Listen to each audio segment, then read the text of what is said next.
sore Pak Andi Dom. Sore Gus. Apa kabar ini Pak? Baik. Biar ada apa ini? Pak Andi, gajo murainya sekarang ada berapa sih Pak? Teman-teman pada nanya ini Pak. Banyak ya. Saya tuh kalau nggak salah ada 10 ya. 10 murai saya. Cuma jujur kalau boleh saya sampaikan, di antara 10 itu yang stabil paling cuma baru kayak preman, yang lama-lama juga. Yang baru saya lihat kepengen beli, tapi hasilnya juga walaupun sudah dirawat seperti aslinya, misalnya mintanya begini udah tak ikutin, tapi hasilnya juga nggak bisa maksimal. Sudah sesuai settingan yang diberikan. Sudah sesuai settingan. Ya, bahkan saya tanya sama yang punya, sebelahnya apa ini? Misalnya ada salah satu yang dia bilang, oh sebelahnya ini pakai labet. Nah, labetnya sepasang. Ya, sampai akhirnya labetnya tuh tak beli. Dikondisikan semirip mungkin ya Pak ya. Tak beli nggak boleh. Iya Pak. Tak tukarin cucak cungkuk. Nah, mana ada labet itu ditukari cucak cungkuk. Tak tukarin akhirnya. Ya tetap belum jalan. Bukan nggak jalan ya, belum jalan. Nggak tahu gimana caranya, ya akhirnya saya nikmati aja udah. Pelan-pelan saya cari settingannya karena saya tahu burung itu bagus. Daripada nanti tak jual, tak tawarin ke temen yang pernah tahu, di tempat dia malah berkembang bagus, jadi bagus, malah saya malah bisa ibaratnya apa ya, malah nyesel banget ya. Karena Bapak lihat burung itu pas kondisi bagus ya Pak, lihat sendiri kan Pak waktu pas itu. Kondisi bagus, pas juara 1. Waktu itu juga Mas Agus juga ada kan, waktu itu lihat juara 1, tak beli, ya udah, tinggal tunggu aja nanti, siapa tahu lagi belum mau. Iya Pak, memang seperti itu Pak main burung ya Pak. Betul, seperti itulah main burungnya. Yang beli 1 miliar terus nggak jalan juga ada kan Pak, seperti ada. Itu santai aja. Makanya saya kalau belinya sampai 1 miliar ya waduh, saya bisa diusir sama istri saya nanti. Itu ekor putih semua Pak, murainya Pak Andi ini? Sekarang ekor putih semua. Gitu Pak? Ya. Kenapa Pak? Kok tidak, kan katanya gini nih, ekor hitam itu kan lebih dahsyat, tembakannya lebih bagus, terus powernya lebih bagus. Kenapa Bapak nggak milih ekor hitam Pak? Nah gini, dulu pernah saya punya ekor hitam. Saya punya ekor hitam bagus. Waktu itu tak lombain di mana saya lupa ya. Waktu itu kebetulan ada teman minat. Dia bilang, Pak Andi ini ekor hitamnya buat saya aja deh. Saya senang ekor hitam. Ya wes.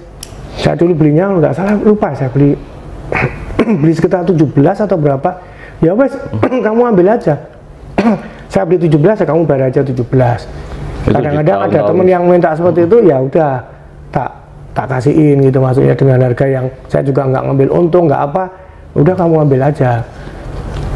Artinya begini Pak, di kancah lomba burung ini jawara-jawara yang dari ekor hitam itu memang ada sih Pak, tapi kan tidak banyak ya Pak ya. Padahal burungnya bagus. Itu nyuwun sewu Pak. Apakah ada diskriminasi atau menomorduakan penilaiannya ekor hitam? Menurut pandangan Pak Andi yang sudah berpengalaman di divisi lomba ya Pak, di sebuah event organizer yang besar. Ini Pak Andi. Gini, ya. Saya ikut merasakan dan saya juga ngerti tentang itu ya. Maksudnya kenapa juri-juri atau apa ya, event organizer selalu menomorduakan ekor hitam. Itu sebetulnya kalau saya bilang ya kasihan yang punya ekor hitam. Gitu ya. Kecuali kalau lombanya, saya pernah dulu waktu di BNR pun saya juga pernah ngomong dengan teman-teman kita se-BNR, saya waktu itu pernah bilang, ekor hitam, ekor putih di setiap lomba itu punya hak yang sama. Ya, karena kamu nulisnya di situ lomba burung murai batu, ya, bukan murai batu ekor putih. Ekor putih. Nah, murai batu itu jadi semua murai batu, baik itu ekor hitam, ekor putih, itu haknya sama. Zaman dulu yang pas saya ada di situ ada ekor hitam hebat banget. Ya, burung itu kalau pemain lama pasti tahu. namanya burung itu Nippon. Ya, yang punya itu Yamani. Itu bagusnya minta ampun itu ekor hitam. Iya, Pak. Suara Sakti pun sering kalah dengan itu burung. Dia juara 1, kadang Suara Sakti jadi 2, gantian. Dan itu waktu di BNR waktu itu ekor hitam sama ekor putih dianggap sama, udah. Yang mana juara ya juara. Terus dari situ mulai ditarik ke sini-sini. Natali punyanya orang Solo. Itu juga bagus, ekor hitam juga. Nah, makanya ini ya saya tuh lagi juga kadang-kadang berpikir ya, kasihan dong orang yang punya ekor hitam. Dia bagus di lapangan udah istimewa gini-gini. Kadang-kadang begitu kalah dia tanya ke juri misalnya, Pak, burung saya kok kalah ya Pak? Ada juri yang mungkin jawabannya karena ekor hitam. Nah itu kalau menurut saya ya, itu organisernya tidak profesional. Dia sampai ngomong seperti ekor hitam. Nah kalau gitu mending dari awal aja. Ibaratnya begitu lomba mulai, langsung diumumkan bahwa ekor hitam kita tidak akan menilai. Udah biar yang punya ekor hitam nggak usah lomba. Udah kasihan dia dari rumah bawa burung, harapannya dia ini ekor hitamku bagus, istimewa. Lombain sampai sana nggak dipandang sebelah mata. Dia hanya lihat, ekor hitam. Dijuarain paling nomor 2, nomor 3, bahkan malah dianggapnya alasannya kayak mungkin dianggap didis. Ya itu menurut saya salah.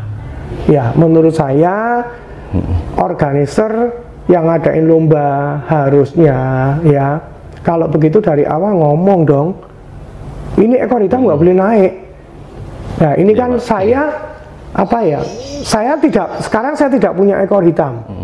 Cuma saya merasakan betapa sakitnya orang yang punya ekor hitam. Begitu selesai lomba kalahnya bukan karena dia nggak bunyi, karena dia ekornya hitam. Nah itu kira-kira apa ya Pak ya yang membuat ekor hitam ini, murai ekor hitam ini menjadi bahan diskriminasi?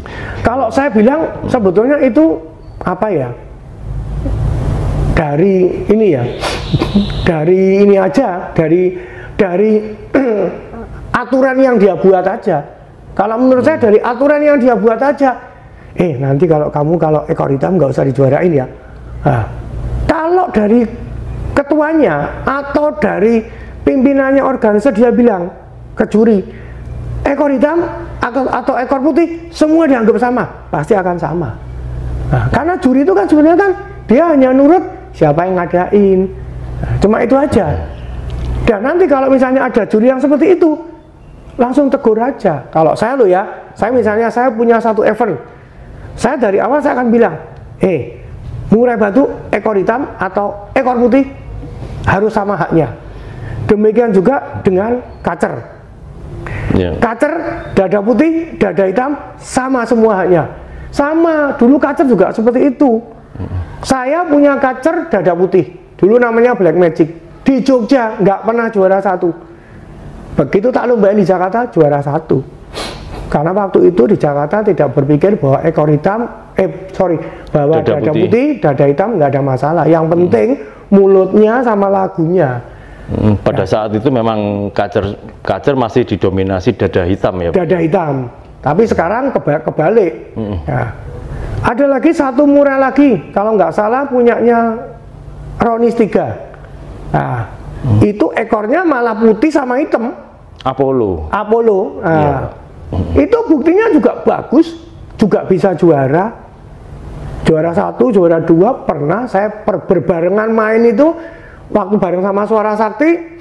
Saya juara 1, dia juara 2. Padahal nilainya sama. Hanya yang menguntungkan saya adalah saya gantangan 35, dia gantangan 36.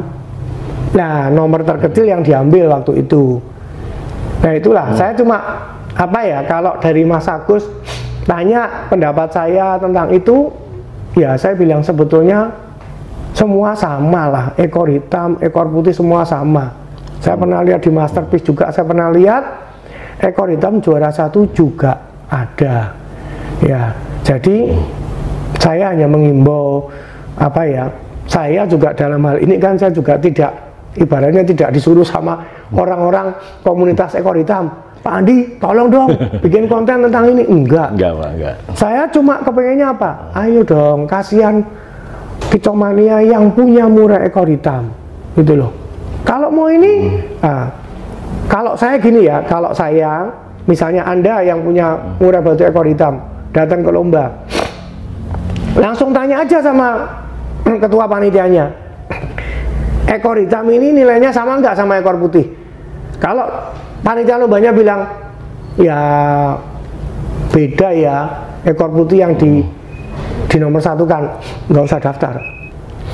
Ya itu aja deh, itu aja Pak, yang bisa saya sampaikan tentang ekor hitam dan ekor putih untuk kelas murai batu itu. Oke, baik teman-teman, sudah dijawab oleh Bapak Andi Dong. Semoga bisa memuaskan, bisa menjawab pertanyaan rekan-rekan semua.